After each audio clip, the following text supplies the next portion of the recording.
السلام علیکم ورحمۃ اللہ تعالی وبرکاتہ۔ ماشاءاللہ، یہ کون سا گاؤں ہے حضرت؟ اچھا، بلاک کون سا ہے؟ ماشاءاللہ۔ نحمده ونصلي ونسلم على رسوله الكريم، اما بعد فاعوذ باللہ من الشیطان الرجیم، بسم اللہ الرحمن الرحیم۔ محمد رسول اللہ والذین معه اشداء علی الکفار رحماء بینہم تراہم رکعا سجدا یبتغون فضلا من اللہ ورضوانا سیماہم فی وجوہہم من اثر السجود ذالک مثلہم فی التوراۃ ومثلہم فی الانجیل كزرع أخرج شطأه فآزره فاستغلظ فاستوى على سوقه يعجب الزراع ليغيظ بهم الكفار وعد الله الذين آمنوا وعملوا الصالحات منهم مغفرة وأجرا عظيما صدق الله مولانا العظيم۔ وقد صدقت يا مكي يا مدني يا هاشمي يا مطلبي يا قرشي يا حجازي ونحن على ذلك لمن الشاهدين والشاكرين والحمد لله رب العالمين۔ آواز کو سمجھ میں آ رہی ہے؟ ایک اور کم کریں؟ ٹھیک۔ شہ نصیب پہ موجود باوقار معزز ائمہ مساجد و اساتذہ مدارس، میری قوم کے نوجوانوں، مستقبل کی امانتوں کے امینوں، باوقار سامعین، آئیے کچھ عرض کرنے سے قبل میں بہتر اور مناسب سمجھتا ہوں کہ اپنے اور ساری کائنات کے مرکز عقیدت، سبز گنبد کے مکین مقدس مصطفیٰ جان رحمت، شمع بزم ہدایت، شہریار ارم، تاجدار حرم، نوبہار شفاعت، شب اسرا کے دولہا، خاتم پیغمبراں، شفیع عاصیاں، باعث تکوین روزگار، سرکار ابد قرار، جان عالمین سید المرسلین رحمت للعالمین، جان کائنات مختار کائنات، عالم ما کان و ما یکون، حاضر و ناظر پیغمبر، آمنہ کے لال، حلیمہ کے دلبر، حضرت محمد مصطفیٰ احمد مجتبیٰ صلی اللہ علیہ وسلم کی مقدس بارگاہ میں بآواز بلند درود شریف پڑھیے اللہم صلی علی، آگے سے پیچھے تک جتنے لوگ ہیں درود شریف پڑھیں، اللہم صلی علی سیدنا و شفیعنا و مولانا محمد معدن الجود والکرم والہ الکرام وصحبہ العظام وابنہ الکریم الغوث العظم الافخم الہمام وحزبہ اجمعین۔ میں آپریٹر صاحب سے گزارش کروں گا کہ تھوڑا سا ایکو اور بیس بھی تھوڑا سا کم کریں تاکہ تقریر کی طرح مائک ہو جائے، باہر میں چونکہ ریپیٹ زیادہ ہونے سے پریشانی پڑ جاتی ہے، تھوڑا سا بیس بھی کم کرنا ہے۔ باہر جو حضرات گھوم رہے ہیں یا کھڑے ہیں ان سے بھی گزارش ہے کہ آگے آگے بیٹھ جائیں۔ آپ دیکھ رہے ہیں کہ اس وقت آج اس گاؤں میں نوتن حریہ مدرسہ حنفیہ اور کیا نام ہے پورا قادریہ، مدرسہ حنفیہ قادریہ کے یہ جشن دستار بندی کا پروگرام ہے۔ اچھا ماشاءاللہ، میں آپ دیکھ رہے ہیں کہ پورا گوپال گنج یہاں اس وقت موجود ہے، بلکہ ہمارے جو اکابر علماء ہیں، جو بڑے لوگ ہیں الحمدللہ کہ جن کی دعاؤں کے سائے تلے فقیر غلام غوث قادری پورے ملک میں گوپال گنج اور سیوان اور چھپرا کی نمائندگی کر رہا ہے، یہ ہمارے مقدس علماء کرام موجود ہیں۔ حضرت علامہ مولانا نور عالم صاحب قبلہ مدث اللہ العلی، یہ بڑے لوگ ہیں۔ حضرت علامہ مولانا غیاث الدین صاحب قبلہ، حضرت مولانا رفیق صاحب قبلہ بھی موجود ہیں۔ اچھا ماشاءاللہ، روحانی طور پہ ماشاءاللہ مولانا شہاب الدین صاحب قبلہ اور دیگر جتنے لوگ ہیں، حضرت مولانا شمیم صاحب قبلہ، مولانا عبدالحفیظ صاحب قبلہ، اور چونکہ جن کی دعوت پہ میں لبیک کہتے ہوئے آیا حضرت علامہ مولانا وزیر صاحب قبلہ مدث اللہ العلی، اور چونکہ انہوں نے مجھ سے کہا تھا کہ 9 بجے تقریر شروع ہو جائے گی، لیکن چونکہ مجھ کو آنے میں تھوڑی سی تاخیر ہو گئی اور میں خود ہی یہاں پہنچا ہوں 9:45 میں، جب یہ حضرت عزیزم انجینئر ارشد اقبال صاحب قبلہ جب نعت شریف پڑھ رہے تھے تو پورا اسٹیج چونکہ کھچا کھچ بھرا ہوا ہے۔ بائی نیم بھی میں سارے علماء کرام کو جانتا ہوں، بائی فیس بھی جانتا ہوں، لیکن قیام الدین صاحب ہیں، عبد المالک بھائی وغیرہ جتنے لوگ ہیں، بائی نیم اگر میں سب کا تعارف کروں، پھر ان کی خدمات کا ذکر کروں تو پھر اسی میں میرا پورا وقت نکل جائے گا۔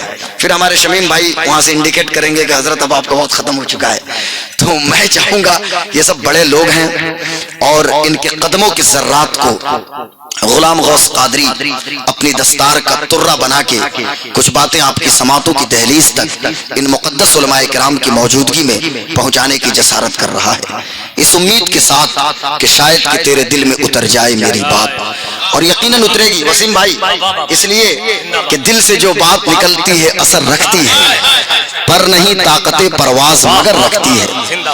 ابھی وسیم بھائی نے مجھ سے کہا کہ حضرت کل ارے راج میں لوگ آپ کا انتظار کرتے کرتے 12-1 بجے تک لوگوں نے انتظار کیا, آپ پہنچے نہیں. ہم نے کہا وہ مس انڈرسٹینڈنگ کی وجہ سے کسی وجہ سے میری حاضری نہیں ہو سکی.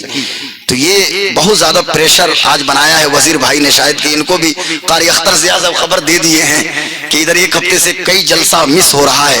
لیکن آج میں عشاء پڑھ کے گھر سے نکلا خواسپور سے. تو خواسپور کوئی بہت دور نہیں ہے لیکن پھر بھی دور ہے.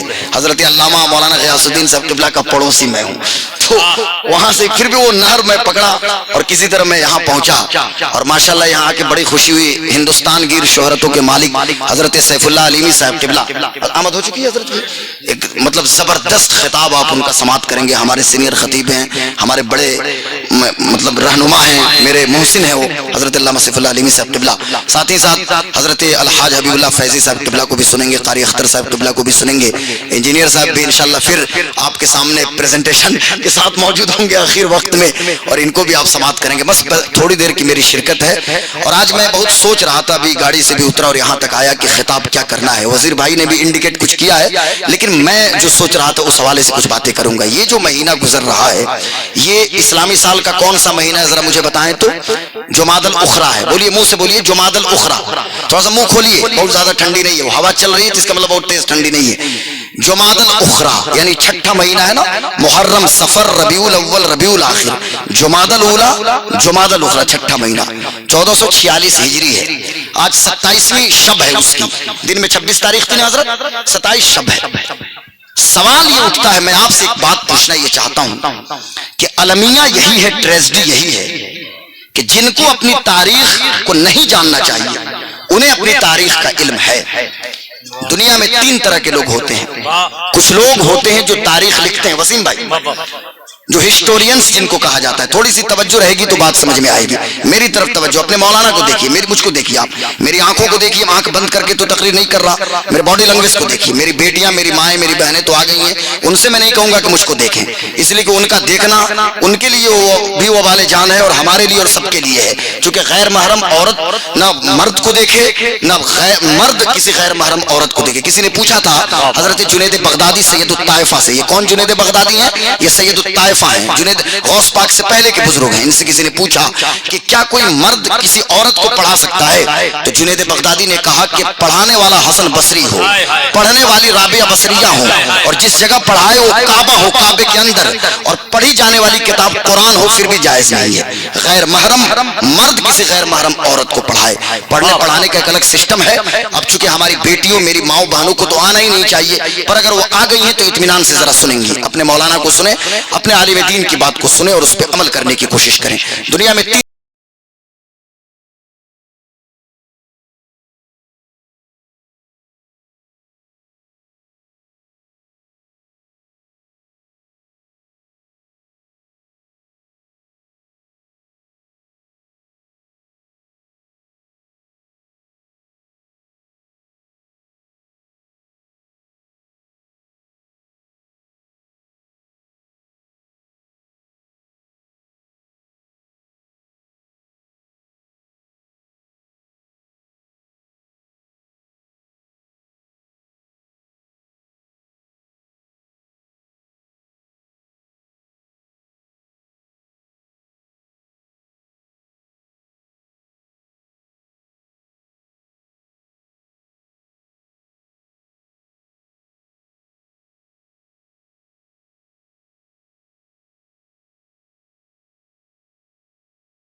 سرتا بقدم شان ہے, یہ انسان ہی انسان و انسان ہے. یہ قرآن تو ایمان بتاتا ہے انہیں, ایمان یہ کہتا ہے میری جان ہے یہ.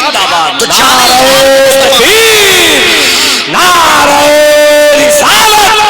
روح کائنات کانفرنس, اور روح ایمان بھی مصطفیٰ ہے اور روح کائنات بھی مصطفیٰ ہے. جان ایمان بھی مصطفیٰ, روح ایمان بھی مصطفیٰ, روح اسلام بھی مصطفیٰ, روح کائنات بھی مصطفیٰ. حضور ہیں آپ کی خاطر بنائے دو جہاں, اپنی خاطر جو بنایا آپ ہیں. لیکن میں آپ سے پوچھنا یہ چاہتا ہوں, کتنے لوگ ہیں یہاں پہ جو اس روح کائنات اور جان ایمان نے جن کو سب سے زیادہ اس کائنات میں پسند کیا، ان کے بارے میں 4-5 جملہ مجھے سنا دیں. یہ کون ہے کہ جن کے بعد جب جبریل آئے اور حضور ارشاد فرمائے کہ جبریل تم ان کو جانتے ہو، تو جبریل نے کہا یا رسول اللہ بیٹا پلیز کوئی نہیں جائے گا، بیٹھے بیٹھے نہیں اب تقریر شروع کر دیا تو نہیں جانا ہے. ریئر کیس میں دیکھیں چھٹی مانگ کے ایسے 1 نمبر مانگیے گا، چھٹی ملے گی جائیے گا. میں نہیں چاہتا ہوں کہ ٹینٹ والا کل ہو کے مجھے برا والا کہے، ٹھیک ہے؟ اس لیے نہیں، پریزنس آف مائنڈ ہے تو آپ تو سمجھ ہی گئے ہوں گے. 2 نمبر کی حاجت ہوگی اشارہ کیجیے گا، چھٹی ملے گی تو بیٹا پلیز بیٹھو بیٹھو، یہ چھوٹے چھوٹے بچے ہمارے ہیں، سبحان اللہ، مستقبل کی امانتوں کے امین آپ ہیں. بیٹھو اور سے سنو میں کیا کہنے جا رہا ہوں. بیٹھیے آپ، میرے اپنے حضرت کو دیکھو، مولانا کو دیکھو، ادھر دیکھو. میں کیا کہہ رہا تھا، میں یہ بتانا چاہتا ہوں کہ یہ کون ہے کہ حضرت جبریل آئے. یہ جبریل کون ہے؟ سید الملائکہ، فرشتوں کے سردار ہیں. لیکن یاد رکھیے گا جبریل فرشتوں کے سردار ہیں پر میرے آقا کے در کے غلام جبریل ہیں. اور استاذ زمن شہنشاہ سخن علامہ حسن رضا بریلوی کہتے ہیں بے لقائے یار ان کو چین آ جاتا اگر بار بار آتے نہیں جبریل سدرا چھوڑ کے. یہ سدرا چھوڑ کے کیوں آنا ہو رہا ہے؟ لقائے یار کے لیے آ رہے ہیں. جبریل آئے تو حضور نے فرمایا جبریل ان کو جانتے ہو؟ حضرت جبریل نے عرض کیا، جبریل نے کہا کہ یا رسول اللہ ہم ان کو کیوں نہیں جانے، یہ وہ ہیں کہ جن کی شہرت زمین سے زیادہ آسمان میں جن کی شہرت ہے. یہ کون ہے مجھے بتاؤ، یہ کون ہے؟ یہ کون کہ جن کی 4 نسلوں میں صحابیت موجود ہے؟ یہ کون ہے کہ انبیاء اور رسل کے بعد کائنات میں ان سے افضل کوئی نہیں ہے؟ اور افضل اس لیے نہیں کہ خلیفہ اول ہے، بلکہ آپ خلیفہ اول افضل ہے اس لیے خلیفہ اول ہے. میرے جملے پہ توجہ رہے. یہ کون ہے؟ یار غار مصطفیٰ، یار مزار مصطفیٰ، حضرت سیدنا مولانا سے بھی زیادہ ضروری اصلاح عقیدہ پر بھی بیان کرنے کی ضرورت ہے. ہمارے عقیدے کا چیپٹر یاد کرو مسلمانوں، 1+1=2 کی طرح یہ عقیدہ مضبوط ہونا چاہیے کہ اللہ تبارک و تعالی کائنات ہے، اسی خالق کل نے محمد الرسول اللہ کو مالک کل بنایا ہے. اور ہم تو وہی کہیں گے جو بریلی کے امام نے کہا، اور سینہ ٹھوک کے کہیں گے، ڈنکے کی چوٹ پہ کہیں گے میں تو مالک ہی کہوں گا کہ ہو میرے مالک کے حبیب. میں تو مالک ہی کہوں گا کہ ہو میرے مالک کے حبیب، یعنی محبوب و محب ہوئے نہیں پیدا. یہ ہے حضور سرور کائنات، حضور سرور کائنات صلی اللہ علیہ وسلم مالک کل ہیں.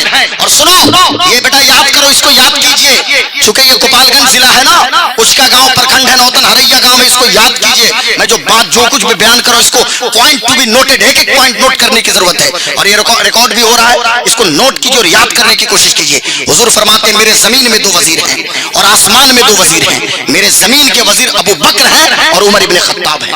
میرے آسمان کے وزیر جبریل اور میکائیل ہیں. اور اختیار کا عالم تو یہ ہے کہ جہاں بانی عطا کر دیں، بھری جنت ہبا کر دیں.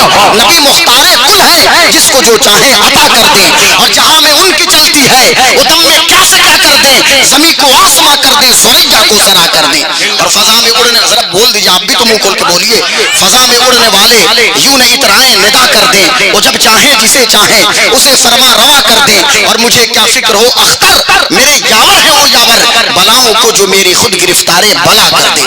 میں عرض کر رہا تھا حضرت ابو بکر صدیق، یہ زمین کے وزیر حضور کے ہیں.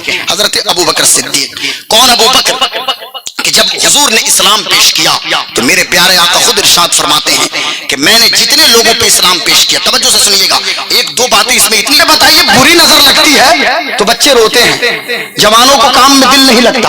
اور جس کو اچھی نظر لگ جائے، جس کو غوث پاک کی نظر چڑھ جائے، جس کو حضرت عبدالحفیظ بھائی، جس پہ خواجہ غریب نواز کی نظر چڑھ جائے، خواجہ غریب نواز جس پہ نظر ڈال دے، خواجہ باقی باللہ. اب خواجہ باقی باللہ نے جب نظر ڈالا، توجہ ڈالنے کا نتیجہ یہ نکلا کہ نانبائی کمرے سے نکلا. کچھ مریدین کمرے سے باہر نکلے تھے حضرت، وہ آ کے دوڑ گئے. نانبائی کا کوئی ہاتھ چوم رہا ہے، کوئی قدم بوسی کر حضرت آدھی رات کو کہاں چلے، آدھی رات کو کہاں چلے. دیکھیے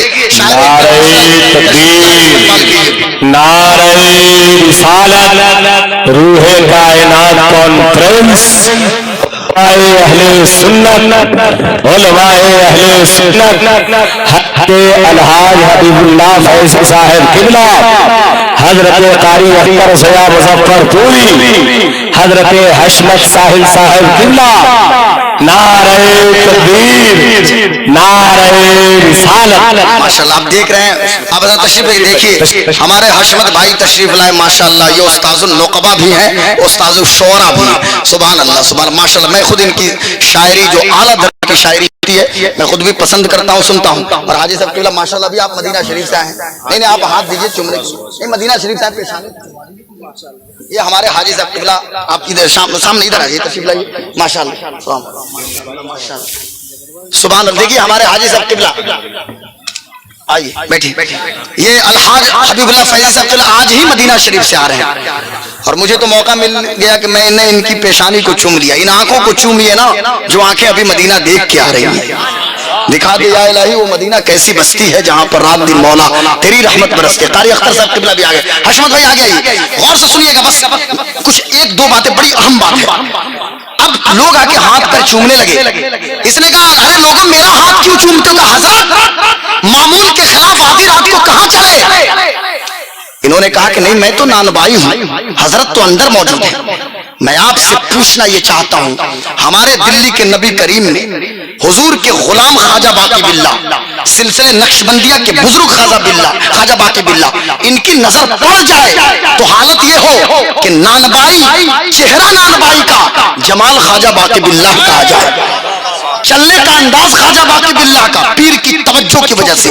اب رکیے یہیں پہ، 3 دن 3 رات اس غار ثور میں، ابھی آپ ہو کے آ رہے ہیں، اس غار میں 3 دن 3 رات ابو بکر ہے، مصطفیٰ ہے، مصطفیٰ ہے حضرت بھائی، مصطفیٰ ہے، ابو بکر ہے، ابو بکر ہے، مصطفیٰ ہے۔ حضور کے رخ انور پہ ابو بکر کی نظر اور ابو بکر پہ مصطفیٰ کی نظر، اور کس طرح رسول نے توجہ ڈالا اور کن کن مقام سے اپنے یار کو گزارا ہوگا حضور نے، اور کیسا مقام بلند کیا ہوگا کہ 3 دن 3 رات کے بعد صحیح بخاری کی حدیث ہے کہ جب یہ لوگ مدینہ پہنچے، خود ابو بکر کہتے ہیں کہ میں نے اپنی چادر حضور پہ ڈالا، ایسا لگتا تھا مدینے میں کہ چہرہ ابو بکر کا نہیں، چہرہ تو ابو بکر کا ہے، جمال مصطفیٰ کا ہے، قامت ابو بکر کی ہے، چلنے کا انداز مصطفیٰ کا ہے، زبان ابو بکر کی ہے، بولنے کا طریقہ مصطفیٰ کا ہے۔ تو جمال نبوت آپ ہی پورے مجمع میں یہی ایک ہوشیار ہے، بیٹھیے یہ حضرت ابو بکر صدیق، بیٹھ جائے پلیز، وقت بہت کم ہے، حضرت ابو بکر کی یہ شان ہے۔ اور سنو ایک بات اور بتا دیتا ہوں، اس کو نوٹ کیجئے، عملی پہلو ہے۔ مولانا وزیر صاحب قبلہ، یہ میں ان سے بڑا امپریس ہوا، بڑا متاثر ہوا، نہیں تو عام طور سے 10 منٹ لیٹ ہو جاتا ہے جلسوں میں نا، تو جو مولانا جلسہ حضرت کیوں لیٹ ہو گیا، کیوں تاخیر ہو گئی، لیکن نہیں ماشاءاللہ یہ میرے بھائی ہیں، کیسے جمائیں گے مجھ پہ؟ اور جب میں 1 گھنٹے لیٹ سے آیا تو پھر بھی انہوں نے کہا کہ نہیں اب آئے ہیں تو تقریر کیجئے، بعد میں کھانا کھا لیجئے۔ میں شکریہ ادا کرتا ہوں آپ کا وزیر بھائی کا۔ آخری بات سنیے، بڑی اہم بات، صحابہ کا مجمع ہے، سنو کون ابو بکر، جن کے بارے میں حضور نے فرمایا میری امت پہ واجب ہے کہ ابو بکر کا ذکر کریں۔ حبیب اللہ بھائی ابھی مدینہ سے آ رہے ہیں، پہلے حضرت ابو بکر کو سلام کیا ہوگا انہوں نے، اور حضور نے تو پہلو میں لٹایا ہے ابو بکر کو۔ لوگوں کے پیٹ میں درد ہے نا، یہاں پہلو میں پوری زندگی ابو بکر نے صرف حضور کو دیکھا، اور قبر میں بھی وہی پوزیشن ہے، مصطفیٰ لیٹے ہوئے ہیں اور مصطفیٰ کے رخ انور کی طرف ابو بکر کا چہرہ ہے، قبر میں بھی دیکھ رہے ہیں، بس ادھر ہی رخ ہے۔ حشمت بھائی صحابہ کا مجمع ابو بکر آئے، حضور نے فرمایا کہ کون ہے تم میں جو روزے سے آ جائے؟ رمضان کا مہینہ حضرت نہیں تھا، عام دن تھا، کون روزے سے؟ حضرت ابو بکر نے عرض کیا رسول اللہ میں ہوں۔ حضور نے غور سے سننا، حضور نے استفسار فرمایا کہ کون ہے جو جنازے کی نماز پڑھ کے آ رہا ہے؟ حضرت ابو بکر نے عرض کیا رسول اللہ میں نے ابھی جنازے کی نماز ادا کی ہے۔ پھر میرے آقا نے ارشاد فرمایا کون ہے جو مسکین کو کھانا کھلایا ہے؟ حضرت ابو بکر نے عرض کیا رسول اللہ میں نے۔ میرے آقا نے ارشاد فرمایا کس نے بیمار کی عیادت کی ہے؟ اب یہ 4 چیزیں، کون روزے سے ہے، کون جنازے کی نماز پڑھ کے آیا، کس نے مسکین کو کھانا کھلایا یعنی کسی غریب کو، کس نے کسی بیمار کی عیادت کی، ہر معاملے ابو بکر کہتے ہیں ہاں یا رسول اللہ میں۔ اب میرے آقا کا تیور دیکھو، حضور فرماتے ہیں اے میرے صحابہ کسی جنتی کو دیکھنا ہے تو ابو بکر کو دیکھو، جس چاروں خصلتیں بیعت موجود ہو یقیناً وہ جنتی ہے۔ یہ حضرت ابو، اور مجھے کہنے دیا جائے، میں نے شروع میں جو کہا نا اسلام کی جغرافیائی سرحد ہو یا اسلام کی نظریاتی سرحد ہو، ان سرحدوں کا محافظ اس دور میں کوئی ہے تو ابو بکر صدیق ہے۔ میں 2 مثال پیش کرتا ہوں، کہیں کوئی کمپرمائز حضرت نہیں ہے، کہیں کوئی کمپرمائز ابو بکر نے نہیں کیا، کہیں کوئی مداہنت نہیں کیا، اور دنیا نے اپنے ماتھے کی نگاہوں سے دیکھا کہ نبی کے عاشق صادق اور عشق رسالت کے پیکر مجسم حضرت ابو بکر جب حضور پردہ فرما گئے، یہ ابو بکر کا دل تھا، یہ انہی کا جگرا تھا کہ جنہوں نے مسلمانوں میں انتشار ہونے سے بچا لیا تھا، نہیں تو اوس و خزرج میں تلواریں نکل چکی تھیں، اور مکہ اور مدینہ میں کرشیوں، ادھر مکہ والے تلوار لے کے کھڑے تھے اور مدینہ والے کون خلیفہ بنے کون خلیفہ بنے، خلافت کے منصب پہ ابو بکر فائز ہو رہے ہیں، اور کیوں نہ ہوتے کہ حضور ظاہری حیات سے تھے، 17 وقتوں کی نماز کی امامت کرائی ہے ابو بکر صدیق نے۔ اور میں تو ایک بات کہتا ہوں حضرت، اپنے علماء کی موجودگی میں وزیر بھائی مولانا عبدالحفیظ صاحب قبلہ، قاری اختر صاحب قبلہ، ڈنکے کی چوٹ پہ سینہ ٹھوک کے ایک بات کہہ رہا ہوں کہ حضور کے خلیفہ تو صرف ابو بکر ہے، ابو بکر کے خلیفہ بعد کے تینوں خلفاء، ابو بکر کے خلیفہ سارے صحابہ ہیں۔ وہ کیسے؟ حضرت میرے آقا نے حکم دیا ابو بکر کو حکم دو نماز پڑھائیں، نماز پڑھانے کی نیت کر لی تھی حضرت ابو بکر صدیق نے، اتنے میں حضور کمرے سے آئے، صحابہ نے اپنے اس ہاتھ پہ ایسے مارا، حالانکہ اس وقت تک لقمہ دینے کا یہ طریقہ نہیں تھا کہ سبحان اللہ یا اللہ اکبر کہنا ہے، اس لیے صحابہ نے ایسے ہاتھ مارا زور سے، تو جب ہاتھ مارا تو ابو بکر پیچھے ہٹنے لگے، حضور نے روک دیا اشارے سے، اور حضور ابو بکر کے بائیں جانب کھڑے ہو گئے، اور جہاں سے ابو بکر نے جہاں تک نماز پڑھائی تھی وہیں سے میرے آقا نے شروع کیا، ابو بکر مصطفیٰ کی اقتدا کر رہے تھے اور سارے صحابہ حضرت ابو بکر صدیق کی اقتدا کر رہے تھے۔ اب غلام غوث قادری کو کہنے دو ابو بکر صدیق حضور کے بعد کوئی ہے تو حضرت ابو بکر صدیق، انبیاء اور رسل کے بعد ان سے افضل کوئی نہیں۔ ہمارا عقیدہ وہی ہے جو جنید بغدادی کا ہے، ہمارا عقیدہ وہی ہے جو ابو بکر شبلی کا ہے، ہمارا عقیدہ وہی ہے جو ابو الفرد طرطوسی کا ہے، ہمارا عقیدہ وہی ہے جو داتا گنج بخش کا ہے، ہمارا عقیدہ وہی ہے جو خواجہ معین الدین چشتی کا ہے، ہمارا عقیدہ وہی ہے جو خواجہ قطب کا ہے، جو حضرت نظام الدین اولیاء کا ہے، جو مخدوم کچھوچا کا ہے کہ افضل البشر بعد الانبیاء بالتحقیق امیر المومنین ابی بکر الصدیق، جو ہر وقت ممبروں سے اعلان ہو رہا ہے۔ تو ابو بکر صدیق، آخری بات سنیے، بس گفتگو ختم کرتا ہوں، بڑی اہم بات، میں نے کیا کہا؟ اسلام کی آئیڈیولوجیکل باؤنڈریز پہ پہرا بٹھایا، کیسے؟ جب ابو بکر خلیفہ ہوئے، میرے آقا سرور کائنات نے اسامہ کے لشکر کو روانہ فرما دیا تھا، حضور نے روانہ فرمایا تھا نا، کچھ دنوں پہلے اسامہ کو بہت بدنام کرنے کی کوشش کی گئی، اس نام کو، میں تو کہتا ہوں بھائی ہم کسی ٹیررسٹ کی بات نہیں کرتے، ہمارے لیے اسامہ ابن زید مبارک ہے، دنیا کو اسامہ بن لادن دنیا کو چاہیے تو چاہیے، ہمیں اس سے کوئی مطلب نہیں، ہمیں اسامہ ابن زید ابن حارثہ کی ضرورت ہے۔ اسامہ جن کو میرے آقا نے کمانڈر ان چیف بنا کر روانہ کر دیا تھا واپس آ گئے تھے، اب جب باہر نکلے ابو بکر صدیق نے ان کو روانہ کیا، لوگ آ گئے، یا امیر المومنین مدینہ خالی ہو جائے گا، اور طریقہ یہی ہے جنگوں کا کہ جو ہیڈ کوارٹر ہے، توجہ سے سنو، بڑی اہم بات کر رہا ہوں، کہ جو ہیڈ کوارٹر ہے، ہیڈ کوارٹر کبھی فوج سے خالی نہیں کیا جاتا، ساری فوج مدینہ کے باہر چلی جائے پھر تو پریشانی بڑھ جائے گی، اور مدینہ کے اطراف و جوانب میں جو دیہات موجود ہے یہ مدینہ پہ اٹیک کر لیں گے، کیونکہ یہ نو مسلم ہے، اس میں سے کچھ مرتد بھی ہو رہے ہیں، کچھ زکات کا انکار بھی کر رہے ہیں، کچھ نماز کا بھی انکار کر رہے ہیں۔ اس وقت ابو بکر کا جملہ سنو، یہ وہی کر سکتا ہے جو حق الیقین کے منزل پہ فائز ہو۔ میرے جملے پہ توجہ چاہتا ہوں، میں آپ لوگوں کی توجہ چاہتا ہوں اپنے جملے پہ، حق الیقین یعنی جو یقین کی منزل پہ فائز ہو۔ ابو بکر صدیق نے کہا ارے سنو، میرے پاس وہ دل گردہ نہیں کہ میں اس لشکر کو روک دوں جسے مصطفیٰ نے روانہ کر دیا ہے۔ ارے ہم کیا جانے، ہم تو صرف حضور کو جانتے ہیں، انہیں جانا انہیں مانا، نہ رکھا غیر سے کام، للہ الحمد میں دنیا سے مسلمان گیا۔ اور پھر اسامہ کا لشکر گیا، واپس بھی آیا فتح مند اور ظفریاب ہو کے۔ اور ایک اور بات بتا دوں آپ کو کہ جب لوگوں نے زکات کا انکار کیا، میرے جملے پہ توجہ رہے، زکات نہیں دینے سے انسان گنہگار ہوتا ہے، فرض اور فرض کے انکار کرنے سے کیا ہوگا؟ کافر ہو جاتا ہے۔ تو اس لیے بڑی ذمہ داری سے ایک ایک لفظ ناپ تول کے عصمت بھائی بولتا ہوں، منکرین زکات کے خلاف جہاد کا حکم دینا، تو جہاد اپنوں سے نہیں کیا جاتا حضرت، جہاد گنہگاروں سے نہیں کیا جاتا، منکرین سے کیا جاتا ہے۔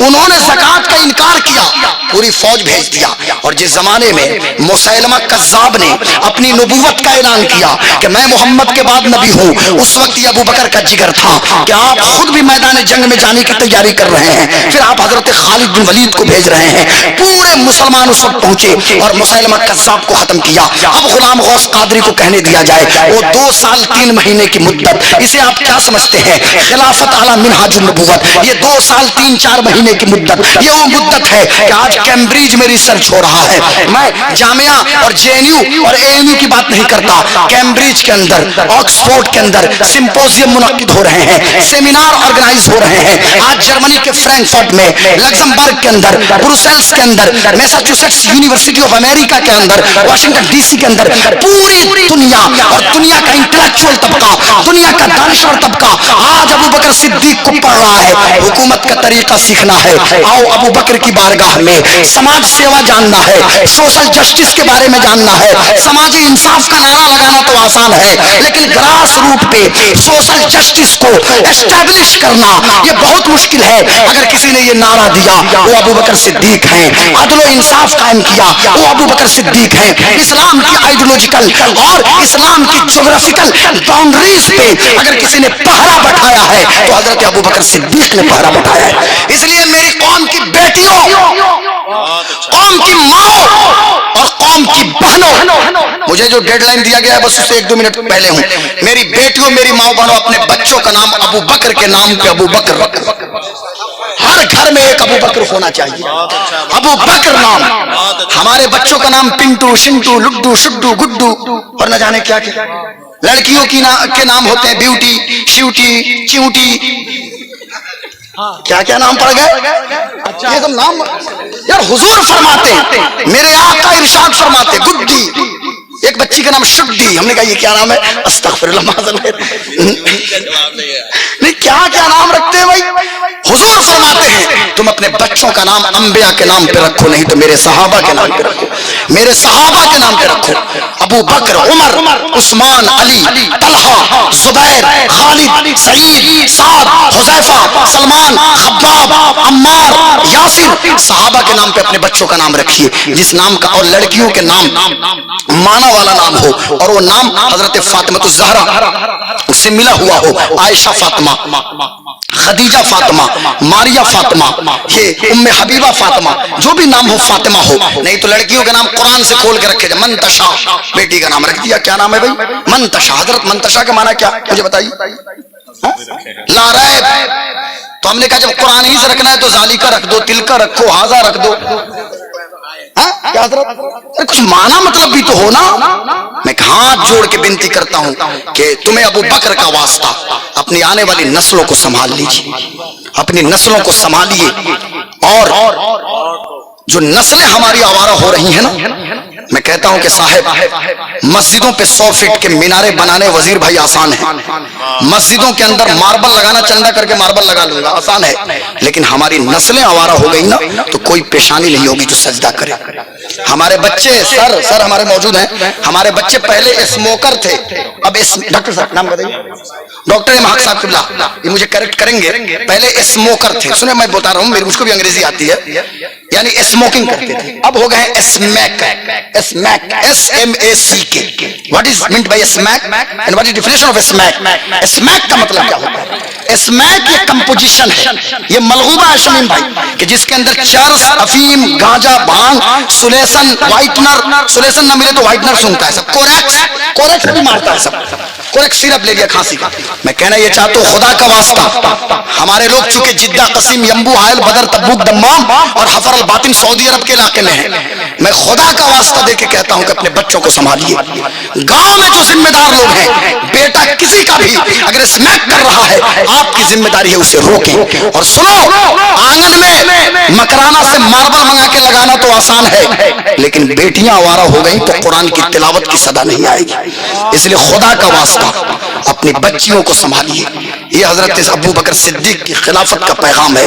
آج میں نے 45 منٹ سے کچھ زیادہ حضرت ابو بکر صدیق کا ذکر کیا اس امید کے ساتھ کہ شاہات عجب گر بنوازند گدارا، شاہوں کو کیا عجب ہے کہ ہم فقیروں کو نہ نوازیں، ہم تو فقیر لوگ ہیں۔ اس امید کے ساتھ حضرت ابو بکر کی بات ہم نے کی کہ حضرت ابو بکر صدیق اسے قبول کر لیں۔ آخری بات ذرا سن لیجیے غور سے کہ پردہ کا حکم تو نافذ ہو چکا تھا نا، حضرت ابو بکر صدیق جس زمانے میں تو اس سے پہلے ہی بلکہ حضور کے وقت میں باضابطہ قرآن کی آیت اتری تھی، وقرن فی بیوتکن ولا تبرجن تبرج الجاہلیۃ الاولی، مدینہ کے اطراف و جوانب میں حضرت ابوبکر صدیق صحابہ کو بھیج کے، اور صحابیہ عورتیں بھی جاتی تھیں اور گھروں میں جا کے یہ عورتیں تبلیغ کرتی تھیں اور بتایا جاتا تھا کہ تم باپردہ رہو، باپردہ رہو۔ اب پردہ ہے کیا، جس کو اسٹیبل کیا اسلام نے قرآن میں ایک تو نہیں 70 سے زیادہ جگہوں پہ حجاب اور نقاب اور پردے کا ذکر ہو رہا ہے، لیکن افسوس کی بات ہے ہماری بیٹیوں نے پردہ صرف آج کے موجودہ ماڈرن نقاب کو سمجھ لیا۔ ماڈرن نقاب جو ماڈرنائزیشن کا جو نقاب ہے اتنا فٹ ہو رہا ہے، اتنا فٹ ہے کہ جن کو نہیں دیکھنا ہے اس کی بھی نظر پڑ رہی ہے۔ اور ہماری بیٹیاں ترقی کی تو اپنی یہ پیشانی پہ پٹا پہ ماشاءاللہ لکھوانا شروع کر دی۔ اب نقاب کوئی ہو پٹے پہ ماشاءاللہ ہے، کسی ڈیزائن کا نقاب ہے پٹے پہ ماشاءاللہ ہے۔ اب ادھر کے بات تو مجھے نہیں پتا ہے لیکن اکثر ماشاءاللہ پٹی ماشاءاللہ، میں اپنی بیٹیوں سے پوچھنا چاہتا ہوں کہ ماشاءاللہ والی پٹی، اس پٹی کو دھلتی بھی تو آپ ضرور ہوں گی، تو واشنگ مشین میں دھلتی ہیں یا ہاتھ سے دھلتی ہیں، پھر لفظ اللہ پہ جو پانی گرتا ہے یہ پانی کہاں جاتا ہے، یہ پانی بہہ کے کہاں جاتا ہے؟ اسٹیج پہ مفتیان کرام موجود ہیں، یہ مجھے بتائیں گے کہ فتویٰ اس بارے میں کیا ہے آپ کا۔ علماء تو یہاں تک فرماتے ہیں کہ مسجد کے باہری دیوار پہ بھی قرآن کی آیت اس لیے نہ لکھواؤ کہ جب بارش ہوگی اور بارش کا پانی ٹچ کر کے اس سے گر کے نیچے آئے گا اور مبادا کسی کا قدم پڑے، یعنی قدم پڑ جائے کسی کا، تو پھر بے حرمتی ہوگی، بے ادبی ہوگی، اس کا گناہ ہوگا۔ اور یہاں ماشاءاللہ لکھوا دیا۔ اور نقاب اتنا فٹ ہے کہ قرآن تو کہہ رہا ہے مکمل پردہ اختیار کرنا، اور جو پردے کی چیزیں ہیں ساری چیزوں کو میں کھول کے اسٹیج پہ نہیں بتاؤں گا، اشارہ کافی ہے۔ جو پردے کی چیزیں ہیں وہ پردے کی چیزیں باہر ہو جاتی ہیں اور صرف یہاں ڈھک لیا گیا، اور ڈھکنے کے بعد بس آدمی نکل گیا سفر پہ۔ میں کہنا یہ چاہتا ہوں مکمل پردہ، نقاب کوئی ہو ایک مکمل چادر ہونی چاہیے جو ہماری بیٹیاں، میں بھی بتا رہا ہوں اس چادر کو کیسے باندھیں گی، میری بیٹی یا میری بہن اس چادر کو مکمل ایسے کر کے رکھیں گی تاکہ پتہ نہ چلے، اور نقاب ایسا ہو کہ سمجھ میں نہ آئے کہ اس نقاب کے اندر میری 10 سال 15 سال کی بیٹی ہے یا میری 70 سال کی ماں موجود ہے۔ یہ نقاب کا مطلب ہے۔ اور یہاں اتنی فٹ، اس قدر فٹنگ نقاب ہے کہ اگر فٹ نہیں ہے تو ایسے کمر پہ پٹی باندھا جاتا ہے۔ بہت ساری لڑکیاں ایسے پٹا باندھ لیتی ہیں، کیا مطلب ہے؟ کتنی بے پردگی ہے۔ قرآن کہہ رہا ہے وَقَرْنَ فِي بُيُوتِكُنَّ وَلَا تَبَرَّجْنَ تَبَرُّجَ الْجَاهِلِيَّةِ الْأُولَىٰ، گھروں کو لازم پکڑو اور زمانے جاہلیت کی طرف برج مت اختیار کرو۔ برج کیا ہے؟ برج کا لفظ آیا ہے، اور ساری چیزیں دنیا میں سب سے بڑا برج کون سا ہے؟ برج الخلیفہ ہے، دبئی کے اندر ہے نا۔ تو جو پردے کی چیزیں ہیں، پردے کی چیزیں تو باہر ہو جا رہی ہے۔ ہاتھ جوڑ کے میں گزارش کروں گا، اور ایک بات کہ بیڈ روم میں بیٹی کروٹ بدلے اور ماں کو خبر نہ ہو، ارے وہ ماں یا تو جانتی ہے یا جان بوجھ کے غلطی کر رہی ہے۔ شمیم بھائی، ایک ماں اس بیٹی کی سہیلی ہے، ماں بیٹی کے لیے دوست ہے، اور میری بیٹی میرے بیڈ روم میں موجود ہے، میں ماں ہوں اور میں نے ماں ہونے کا حق ادا نہیں کیا۔ میں کہنا یہ چاہتا ہوں میری قوم کی ماں اپنی بچیوں کو سنبھال لو، خدا کا واسطہ۔ راتوں کو علامہ یہ حضرت الحاج حبیب اللہ صاحب قبلہ، راتوں کو نیند نہیں آتی ہے صاحب، بڑی بے چینی سے زندگی گزر رہی ہے، اس لیے خدا کا واسطہ اللہ کا خوف دل میں پیدا کیجئے۔ میرے غوث پاک فرماتے ہیں، اسی پہ بات ختم کرتا ہوں، غوث اعظم فرماتے ہیں کہ تم مجمع میں جو اللہ اللہ کرتے ہو نا، جب بند کمرے میں جاؤ تو اس وقت دیکھو تم اللہ کے کتنے قریب ہو، بند کمرے میں اللہ کے قریب رہیے۔ اس لیے میں اپنی بیٹیوں بہنوں سے کہوں گا کہ نارمل نقاب پہنیے کہ جس میں پردہ کا لحاظ ہو، اور اپنی نگاہوں کی حفاظت کیجیے۔ تو جس طرح عورتوں کی ذمہ داری ہے، مردوں کی بھی ذمہ داری ہے کہ اپنی نگاہوں کی حفاظت کریں۔ یاد رکھنا، نگاہیں جب آوارہ ہوتی ہیں نا تو یہی نگاہیں شکار کی تلاش میں بہکنا شروع ہوتی ہیں، اور پھر یہی نگاہیں، اور سن لو گناہ کیا ہے، گناہ کی تلاش بھی گناہ ہی ہے، گناہ کرنے کے لیے جستجو اور تلاش بھی گناہ ہی ہے۔ اللہ ہمارے ظاہر اور باطن کو ایک کرے۔ میرے غوث پاک فرماتے ہیں کہ تمہارا جب باطن چمکتا ہے نا تو باطن کا نور تیرے ظاہر پہ بھی آ جاتا ہے۔ میں غوث پاک کی اس کوٹیشن سے اور ان کی باتوں سے اپنی بات ختم کرتا ہوں۔ میرے غوث پاک نے فرمایا امت پہ لازم ہے کہ ابو بکر کو سب سے افضل جانے انبیاء اور رسول کے بعد، یہ میرے غوث پاک نے اپنی مجلس میں فرمایا تھا۔ میرے خواجہ صاحب نے اپنی مجلس میں، اور خواجہ صاحب اب اگلا مہینہ تو ہے نا 6 رجب، یہ دماغ سے بات نکال دیجئے کہ کیا ہوگا نہیں ہوگا۔ میں تو یہ سب چیز پہ کمنٹ نہیں کرتا، لیکن ایک بات کہتا ہوں آج کہ یہ سلطان الہند ہیں قاری اختر صاحب، اور ان کو سلطان الہند کسی امبانی اور اڈانی نے نہیں بنایا ہے، ان کو سلطان الہند سلطان کائنات محمد رسول اللہ نے بنایا۔ سنو، جن کو اڈانی اور امبانی بنائے وہ 5 یا 10 سال کے، 5-10 سال کے، 15 سال، 20 سال مرنا ہے نا۔ 92 سال کی عمر میں منموہن جی کی موت ہوئی نا، منموہن تھے 2004 سے 14 تک، تو جتنے دکھتے تھے پگڑی کے ساتھ، نیلی پگڑی کے ساتھ، اسی طرح گمسم بھی رہتے تھے۔ منموہن، وہ من ہی بات کرتے تھے، بولتے بھی تھے تو معلوم دیتا تھا بول رہے ہیں کہ دم مار رہے ہیں، حالانکہ قابل تو بڑے تھے، قابل، وہ تو دنیا کے سب سے بڑے اکونومسٹ ہیں، ان کی قابلیت سے مجھے سر انکار نہیں ہے، وہ تو ریزرو بینک کے گورنر، ورلڈ بینک نے بھی ان کی خدمات کو قبول کیا۔ لیکن سنو، پبلک اگر سلطان بنائے، پبلک کے مینڈیٹ سے کوئی بادشاہ بنے 5 سال 10 سال کے لیے، لیکن جسے سلطان کائنات سلطان الہند بنا کے بھیجے، ان کی بادشاہت کو کیسے کوئی ختم کرے؟ میرا سلطان سلطان الہند کل بھی تھا، آج بھی ہے، اور قیامت تک سلطان الہند، اور کل میدان محشر میں میرے سلطان الہند آگے آگے چلیں گے اور ہم فقیر بھی ان کے پیچھے پیچھے چلیں گے۔ ان کا پیغام بھی یہی ہے کہ امت پہ واجب ہے اور لازم ہے کہ انبیاء کے بعد ابو بکر کو سب سے افضل جانے۔ ابو بکر اول ہیں اسلام قبول کرنے میں، ابو بکر اول ہیں خلافت میں، ابو بکر اول ہیں بزرگی میں، ابو بکر اول ہیں تقوی میں، ابو بکر اول ہیں ہر معاملے میں۔ اب غلام غوث کو کہنے دیا جائے رسول کے بعد اس کائنات میں ابو بکر سے افضل کوئی نہیں۔ السلام علیکم ورحمۃ اللہ وبرکاتہ، وما علینا الا البلاغ۔